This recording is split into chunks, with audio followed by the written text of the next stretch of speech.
Hello, everyone, and welcome to the weekly energy update for the week of November 30th, 2025.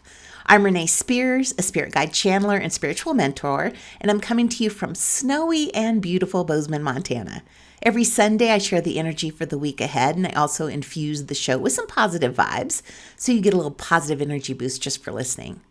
And December 2025 isn't just another month. It's a turning point before a brand new chapter begins, and it's the perfect mix of endings and beginnings. We get a whole month to catch our breath, reflect on the past 9 years, and tie up any loose ends before we move forward.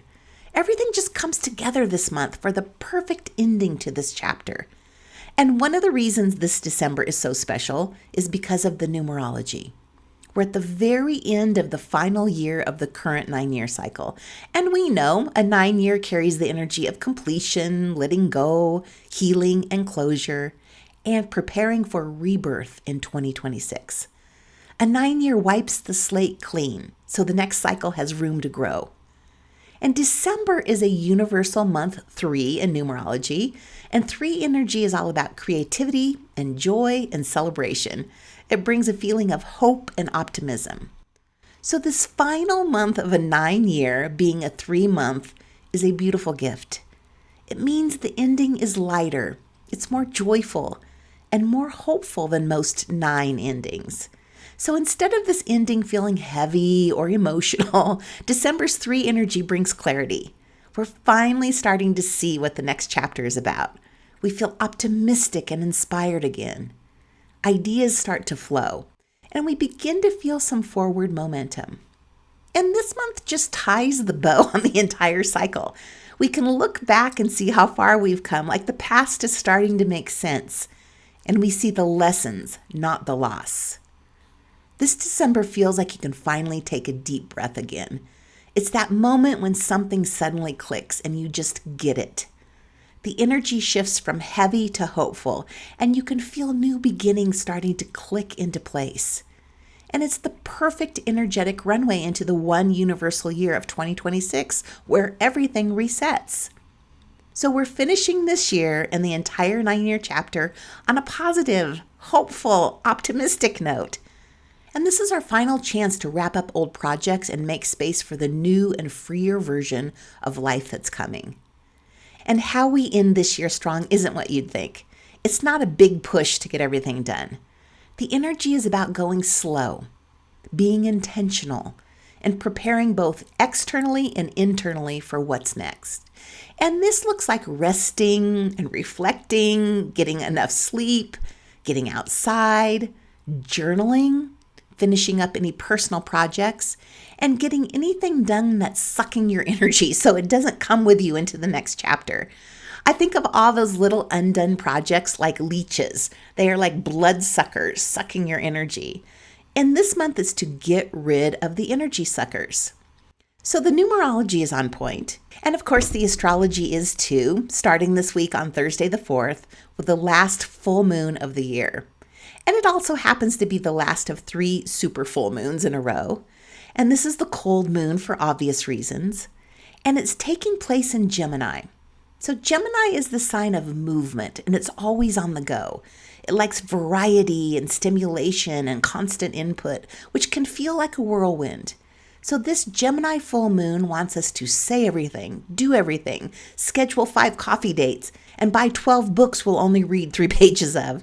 This Gemini energy can be fun or overwhelming, especially because it's ruled by Mercury, who's in Scorpio, and right now still in its retro shade for another week. And this Gemini full moon is also about communication. So communication is Gemini's love language.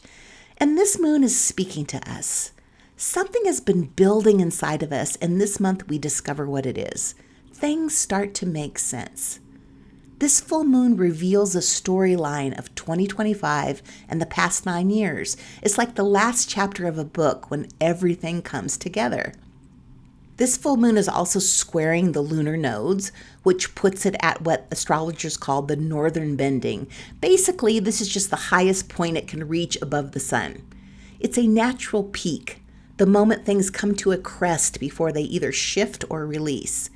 So if you've been building or growing or working towards something, this is the moment it's ready to be let go, it's ready to be celebrated or brought into the world. Planets at the bendings invite us to choose. Do we cling to the old way or do we step into the new paradigm? And we need to consciously choose. So how do you want to live moving forward? This month, we're choosing our beliefs at the foundational level. So this is an excellent time to choose surrender instead of control, or allowing instead of fixing, or trusting instead of needing to know. We're making some big choices about how we want to experience this next chapter. So the next 9 years are about living a more aligned spiritual life. And we'll be working with all these things, allowing, faith, surrender, trust. So I suggest you embrace them now. The energy just makes it easier to commit to living more aligned right now.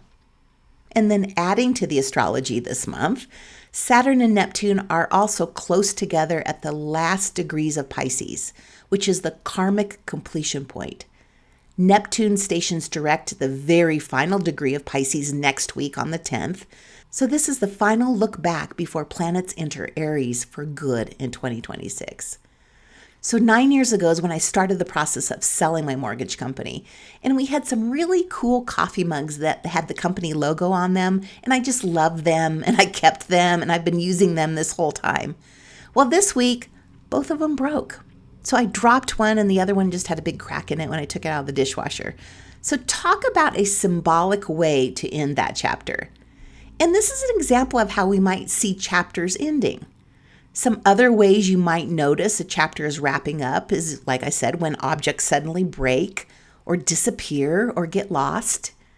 You might feel called to declutter or donate things you've had for years. And things connected to an old identity stop fitting your life, like your clothes, your decor, your books, your jewelry. Old dreams or goals might feel outdated. You might catch yourself saying, that just isn't me anymore. Friendships might end or shift into a different form. Old roles you've had, caretaker, leader, fixer, even employee, those roles end. You might feel restless or like it's time for something new. I started taking ceramics classes last month, something new, and I plan on taking horseback riding lessons this summer. I'm just feeling called to try some new things.